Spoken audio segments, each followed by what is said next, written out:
السلام علیکم ورحمۃ اللہ وبرکاتہ۔ ہم آپ سب کے سامنے ایک تقریر پیش کرنا چاہتے ہیں۔ میری تقریر کا عنوان ہے یوم جمہوریہ۔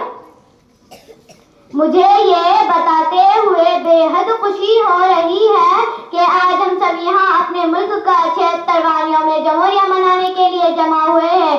یوم جمہوریہ ہر سال 26 جنوری کو مناتے ہیں، حالانکہ لیکن ہمارا ملک 15 اگست 1947 کو آزاد ہوا تھا، لیکن سب کو برابر کرنے کا درجہ دینے والا قانون بھی ابھی تک نہیں بنا تھا۔ ہمارے قومی رہنماؤں نے مل کر ایک دستور ساز کمیٹی تشکیل دی۔ برسوں کی کوششوں کے بعد ڈاکٹر بھیم راؤ کی صدارت میں جمہوریت، انصاف اور ملک کے بھی لوگوں کے مساوات کے اصول پر مبنی ہندوستان کا آئین تیار کیا گیا، اور اس وجہ سے 26 جنوری کو یوم جمہوریہ کے نام سے یاد کیا جاتا ہے، اور اس کے حوالے سے ملک بھر میں مختلف مقامات پر پروگرام تقریبات منعقد کیے جاتے ہیں، اور اسے خاص طور پر اسکولوں، مدرسوں، سرکاری دفتر میں بڑے دھوم دھام سے منایا جاتا ہے۔ یوم جمہوریہ ہمارا قومی تہوار ہے۔ تمام مذاہب کے لوگ مل جل کر تہوار مناتے ہیں۔ اس تہوار کا خاص تعلق کسی مذاہب ذات یا ہے۔